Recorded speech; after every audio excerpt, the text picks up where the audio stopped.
Hello, YouTube and NewsCenterMaine.com. If you're watching on the app, thank you. I'm News Center Maine meteorologist Jason Nappi. Here are the socials if you want to follow along. It's going to be a very busy week with Hurricane Lee tracking up the East Coast and maybe just off the East Coast. We'll get into the potential scenarios here shortly. Here's the latest. Lee gets back to a major. You'll see the eye here starting to pop out. That is very categorized as a major hurricane, okay?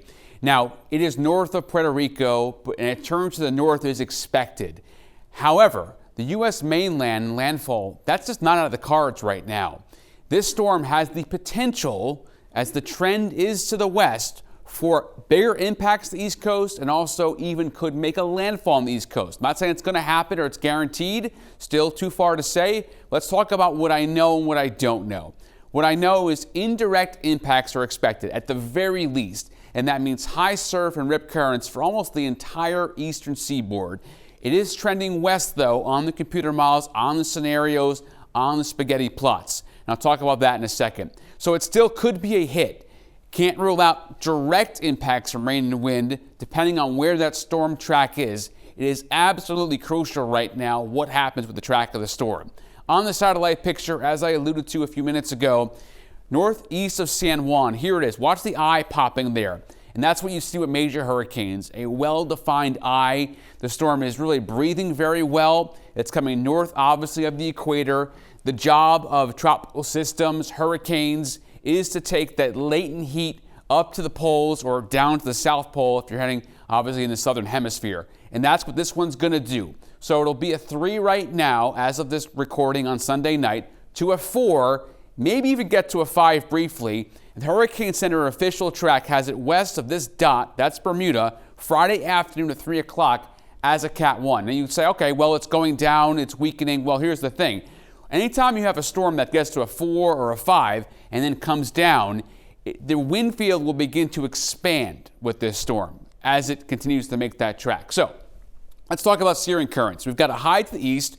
We've got Margot east. Now, they're getting a little bit of a nudge from those two systems, but they're pretty much farther enough away. I don't expect major impacts or major steering from the high and from Margot behind me. We've got an exiting trough to the north. Now, that trough was supposed to go ahead and pick Lee up and either kick it out to Maritimes, Canada, Atlantic Canada, or even miss completely. Now, that trough's going to head north, and I think Lee gets in underneath that trough to where a high is going to set up. So the computer models here, the spaghetti models, think about this like scenarios of what's going to happen. There's a lot here to talk about. Let's break down the 3 clusters I have highlighted with arrows. So here's a cluster right here that's farthest east, and this is where the cluster goes up towards Halifax or even out into Atlantic Canada, maybe even east of that.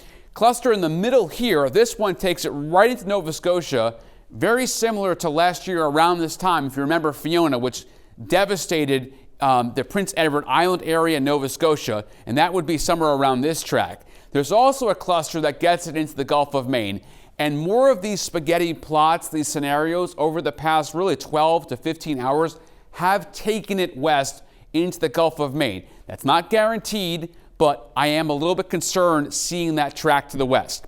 Now, as far as the impacts, the future wave heights, regardless of how close the potential center of circulation will be, are throwing these basically long duration swells into the Gulf of Maine by Friday and really more towards Saturday and Sunday morning, and especially obviously up to depending on where that landfall is going to be. So high surf and rip currents just about guaranteed and expected.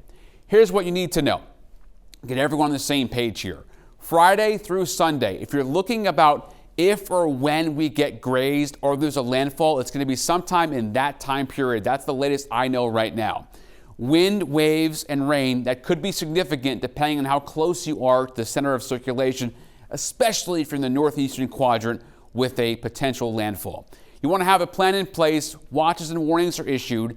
You can go to newscentermaine.com. I have an article there. If you're not used to experiencing hurricanes like I have been when I was down south, you can go there and look up all that information on our website, newscentermaine.com. Also have those links on my socials, Facebook, Twitter, obviously. I have Instagram. You can also try and find me on TikTok. Got that too.